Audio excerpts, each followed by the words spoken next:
क्या आप जानते हैं कि एक समय सूरत भारत का सबसे समृद्ध शहर था। एक शहर जहां से सोने और हीरों की चकाचौंध पूरी दुनिया तक पहुंचती थी। लेकिन इसी दौलत और समृद्धि ने इसे कई आक्रमणकारियों का निशाना बना दिया। कभी खिलजी,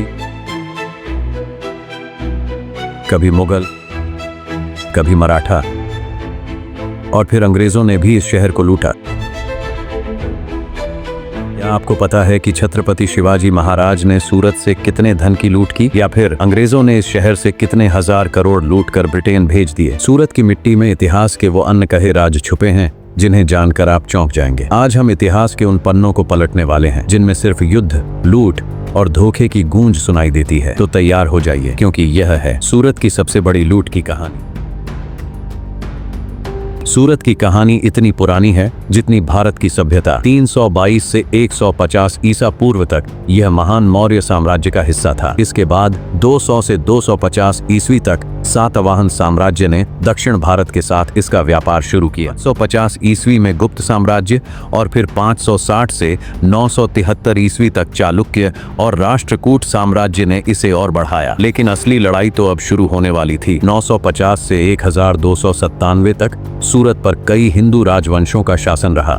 सूरत दक्षिण भारत और विश्व व्यापार का प्रमुख केंद्र था, जहां मसाले, कपास और कीमती रत्नों का व्यापार होता था। लेकिन यह समृद्धि हमेशा नहीं रहने वाली थी। एक नया दौर शुरू होने वाला था जिसमें सूरत पर पहला बड़ा हमला होने वाला था। साल 1297 भारत के सबसे समृद्ध राज्यों में से एक गुजरात पर दिल्ली सल्तनत के शासक अलाउद्दीन खिलजी की नजर पड़ चुकी थी। उसे सूरत के हीरे, सोना और चांदी चाहिए था। लेकिन एक समृद्ध शहर को लूटने के लिए सिर्फ सेना ही नहीं बल्कि एक गहरी साजिश की जरूरत थी। खिलजी ने अपनी 50,000 से 75,000 सैनिकों की विशाल सेना को सेनापति नुसरत खान और अलू खान के नेतृत्व में भेजा। दूसरी ओर गुजरात के वीर हिंदू राजा कर्णदेव जी वाघेला अपनी 40,000 से 50,000 की सेना के साथ लड़ने को तैयार थे। ऐसा कहा जाता है कि यह युद्ध इतना भयंकर था कि पूरा गुजरात रणभूमि बन गया। तलवारें टकराईं, खून की नदियां बहीं और लाखों लोगों का जीवन दांव पर लग गया। खिलजी की सेना ने सूरत में मौत और तबाही का ऐसा तांडव मचाया जिसे कभी भुलाया नहीं जा सकता। सैकड़ों मंदिर तोड़े गए, जिनमें माता अंबिका निकेतन का भी मंदिर शामिल है। हजारों निर्दोष लोगों का कत्ल किया गया और लाखों की दौलत दिल्ली ले जाई गई। राजा कर्णदेव जी और उनकी सेना ने बहादुरी से लड़ाई लड़ी। खिलजी ने पहले गांवों को लूटा, फिर झूठा संधि प्रस्ताव भेजा। जैसे ही गुजरात की सेना पीछे हटी, खिलजी ने अचानक हमला कर दिया। राजा कर्णदेव को परिवार समेत महाराष्ट्र के देवगिरी भागना पड़ा। लेकिन फिर भी खिलजी ने कर्णदेव जी की धर्मपत्नी कमला देवी को पकड़ लिया और दिल्ली ले गया। अब सूरत पर खिलजी ने कब्जा बना लिया। खिलजी के बाद तुगलकों, मुगलों और फिर अंग्रेजों ने भी इस शहर पर अपनी पकड़ मजबूत कर ली। सूरत का बंदरगाह अब केवल व्यापार का केंद्र नहीं था, यह भारत की अपार संपत्ति को लूटने का द्वार बन चुका था। साल 1664 मुगल साम्राज्य का सबसे बड़ा व्यापारिक केंद्र सूरत, और इस समृद्ध शहर पर एक ऐसा आक्रमण होने वाला था जिसने पूरे भारत के इतिहास को हिलाकर रख दिया। मराठा सम्राट छत्रपति शिवाजी महाराज, जो मुगलों के सबसे बड़े दुश्मन बन चुके थे, अब औरंगजेब के खजाने को कमजोर करने के लिए आगे बढ़ रहे थे। सूरत, जहां भारत का सबसे अमीर व्यापार होता था, जहां विदेशी व्यापारी अपना व्यापार चमकाते थे, अब वहां मराठाओं की गूंज सुनाई देने वाली थी।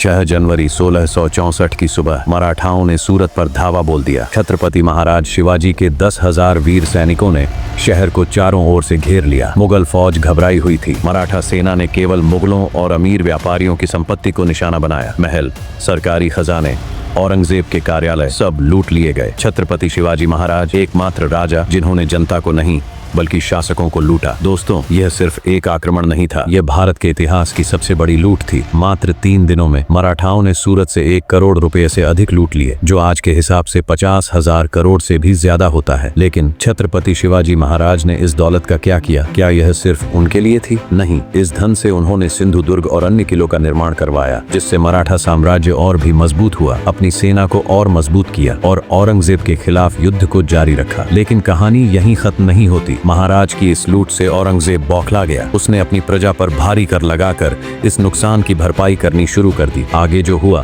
वह और भी चौंकाने वाला था। सूरत को एक बार नहीं बल्कि कई बार लूटा गया। नादिर शाह, अहमद शाह अब्दाली और अंग्रेजों ने इस शहर को पूरी तरह से बर्बाद कर दिया। क्या आप जानते हैं कि कभी समृद्धि का केंद्र रहा सूरत अंग्रेजों की एक चाल की वजह से अपने ही वैभव से वंचित हो गया? कैसे एक सुनियोजित षड्यंत्र ने भारत के इस ऐतिहासिक व्यापारिक बंदरगाह को इतिहास के पन्नों में धकेल दिया? कैसे अंग्रेजों ने मुंबई को नया व्यापारिक केंद्र बनाकर सूरत की आर्थिक रीढ़ तोड़ दी? अगर आप जानना चाहते हैं कि कैसे अंग्रेजों ने भारत के इस महान व्यापारिक केंद्र को कमजोर कर दिया तो भाग दो के लिए नीचे कमेंट करें। तब तक आप सभी को सीताराम।